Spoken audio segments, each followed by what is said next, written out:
Hi, herzlich willkommen bei Broken Basti hier auf meinem Kanal. Ich bin zurück, ich mache wieder Content, ich habe mich entschieden und heute bin ich in Potsdam unterwegs mit dem Dale, der steht da hinten. Und zwar ist der auch Kameramann so wie ich und spezialisiert so ein bisschen auch auf Wildtierfilm machen. Und ich durfte Dale den ganzen Tag begleiten und ein bisschen in das ganze Thema mit ihm einsteigen. Und ich habe ihn auch interviewt und das Interview, das seht ihr jetzt. Dale kommt aus Großbritannien, deswegen ist das Interview auf Englisch, aber ich hoffe, es gefällt euch trotzdem. Viel Spaß dabei!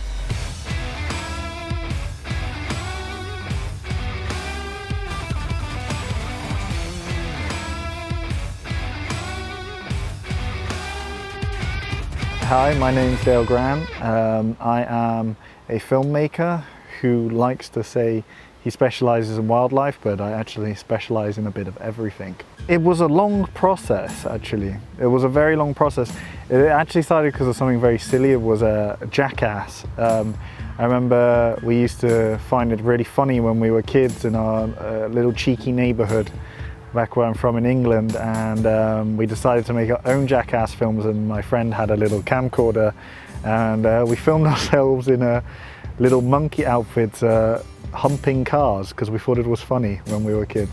It came to school and I did some stuff at school. I quite liked it. I enjoyed the creativity of it and I liked cameras despite my absolute lack of knowledge of them at the time. Progressed from there into going to college, not giving a crap, being a naughty kid but still studying film, to a lot of experience, and then eventually it just ended up I was at uni and met the right people, and then I was around other filmmakers and it progressed to where I am now, which is full-time filmmaker. But it took, you know, if you say I started filming when I was 13, I'm now 28, or no, 29, Jesus.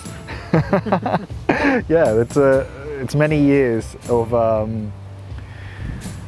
playing around with a camera and a sensor and a lens to get to where I am. Wildlife filmmaking, I think it's because I grew up in the countryside and my dad is a zookeeper. I grew up with animals, and for me, wildlife was like that thing that sparked my imagination. They were the dragons, they were the phoenixes of real life, and the more you begin to see that in person, the more you begin to realize how amazing this is and how we used to live and evolve and grow up alongside this stuff. And it actually creates a feeling inside everyone I know who's seen something really amazing that stays with you for life and actually is really inspiring. And I think wildlife filmmaking is the number one way of trying to give that to someone who will never get or put themselves in the position where they experience it themselves. And through empathy and through classic storytelling, you might be able to inspire them to protect it or to think differently about a little thing that they do.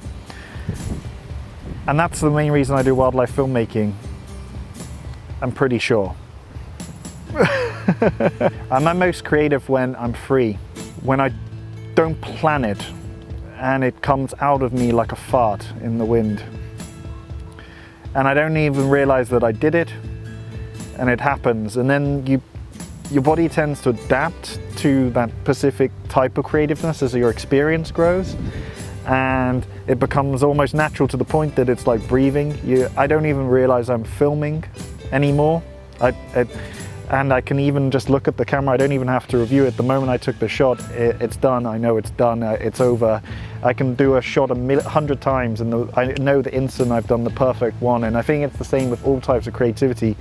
You know when you've got it right, and you know when it's just clicked. And I think it's a process of just clicking and freedom.